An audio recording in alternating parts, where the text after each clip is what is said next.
Warning. Before we begin, warning. This section contains spoilers. Today, I'll go over a Thai heist and thriller film called Bad Genius, which is based on a true tale. The film begins with the introduction of Lynn, a little girl. She is a high-achieving secondary school girl who has spent her entire life with her father. Her father enrolls her in a new prestigious school one day, but she declines because the enrollment fee and other fees will be prohibitively expensive for her family. Lynn receives a scholarship to study at the school since she is useful to the institution because of her intelligence. She meets Grace, a sweet but intellectually challenged kid, while taking photos for her ID. Since then, they've become excellent friends. She is not as bright as Lynn, but she excels in other areas, such as performing during extracurricular activities at her school. She informs Lynn in the library that the school has implemented a new policy. The overall average must be around 3.2 in order to pass the class. As a result, Grace informs her that she will almost certainly fail the test. She wants Lynn to assist her in the test because she knows she is a genius. On exam day, Lynn discovers that the exam is identical to the questions leaked by the teacher during private tutoring sessions. She also looks at Grace, recognizing that she is unable to adequately answer the questions.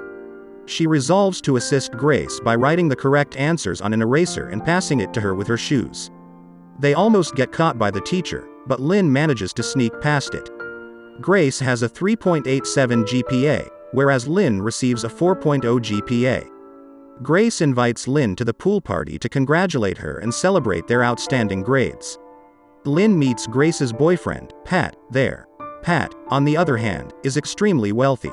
Grace informs him that Lynn was effective in assisting his girlfriend during the exam. As a result, he offers her a large sum of money in exchange for her assistance in helping him and his friends cheat on another exam. Lynn accepts the offer despite her initial reluctance when she learns that the school secretly collected extra money from her father, who makes a meager living as a teacher. She soon invents a hand signal system based on certain piano keys. Each pattern of pressing will portray the letters A, B, C, and D as Lynn presses the keys. The others only have to remember the pattern, while Lynn utilizes them to deliver exam answers. As a result, her audience expands with time. She buys her father a new clothing with the money she has earned. Unbeknownst to her father, she hides everything under the appearance of piano lessons. Lynn has always had a competitor named Bank, another outstanding kid at the school. Because he comes from a poor background, he also receives a scholarship from the school. He has a distinct personality than Lynn. He is a very honest person who does not support exam cheating. Later, he enters a competition with Lynn and the two of them win. After that, students are contacted by the principal, who informs them that they are eligible to apply for a scholarship abroad. However, because there is only one spot, they became rivals at the time. Bank discovers that his mother owns a laundromat when he returns home. Then he discovers that the washing machine is broken, forcing his mother to hand wash the clothing. He volunteers to assist his mother wash clothes because he is in such a bad mood. The next day, he is contacted by Tong, a fellow student. He tells Bank that he didn't attend school yesterday because he was sick, and then he offers Bank money to help him study for the exam, which Bank, of course, declines. During the examination, Bank notices Tong staring at Lynn's paper by accident. Then he chooses to provide a warning to her regarding Tong's actions. Lynn, on the other hand, is aware of it because Tong is one of the applicants for her piano lesson. Following that, Bank notifies the teacher as he submits his answers in front of the class, but the teacher is unconcerned because the test is divided into two sections to prevent cheating. Meanwhile, Lynn completes her set exam first, while concurrently sending answers to her companions via hand signals. While the teacher isn't looking, she takes advantage of the opportunity to swap papers with Tong, who is in set B. As the time runs out, she rapidly answers all of the questions on set B. Surprisingly, she has enough time to inform her remaining pals of the answers. She is caught after the exam when Bank informs the principal about the earlier cheating. As a result, her father is brought to the school. The principal notifies her father of her previous actions. Her scholarship has been suspended as a result of the school's discipline. Furthermore, she retaliates against the principal by claiming that it was never a full scholarship because they had other expenses to cover. The principal, enraged by what she has stated, has also revoked her opportunity to seek for an international university scholarship. Bank is now the only person who can apply for the foreign scholarship, which he regrets because it means Lynn will miss out on the opportunity. Her father is so disappointed in her when she returns home that he refuses to wear his new clothes again. He also instructs her to return the money to her companions. Grace invited her to cheat again during the previous school year. This time it's not just any exam, but the STIC, an international standardized examination for university admissions. Grace also informs her that Pat's parents want her and Pat to attend Boston University, and that completing the STIC test will demonstrate their eligibility. Lynn initially denies the invitation because it is a difficult test, but she eventually agrees after realizing they can take advantage of the multiple time zones.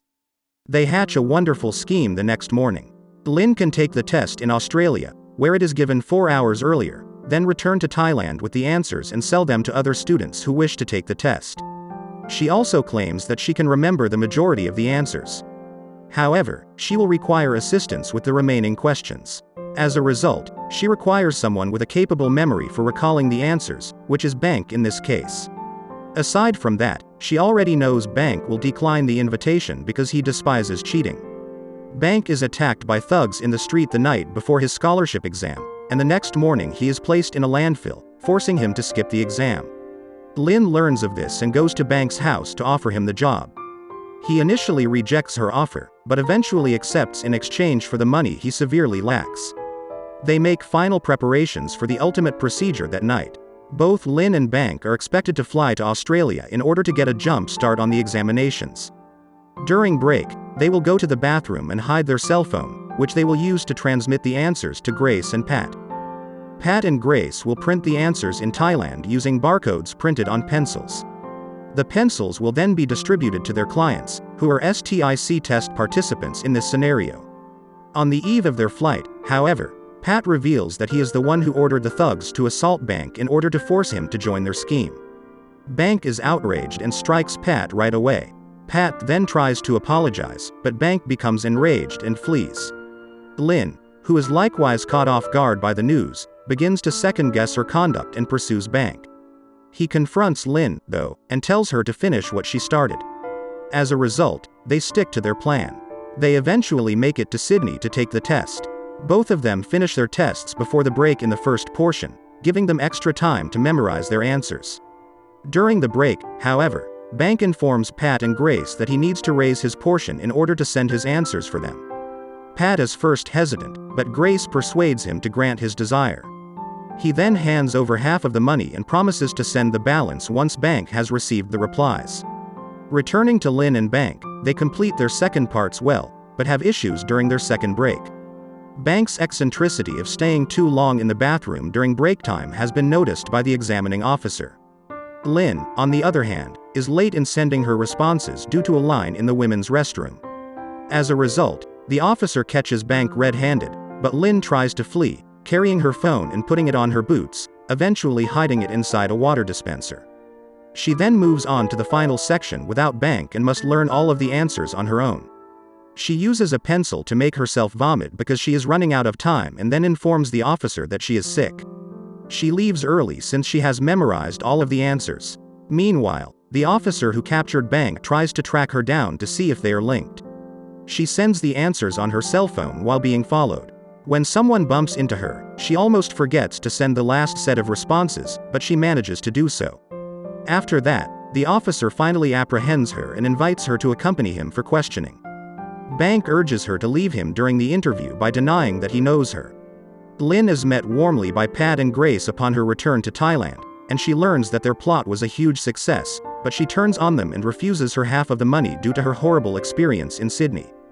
They continue to rejoice with the other participants who passed the STIC exam.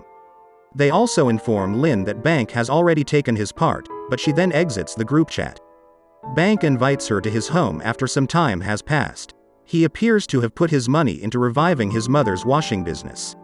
Following that, Bank instructs her to begin a new scheme. He also tells her that it will be considerably safer this time, with a larger client base. When she declines, Bank threatens to disclose the entire thing, claiming that she was another mastermind behind the previous scam. Lynn then informs him that she has made her decision and has decided to come honest.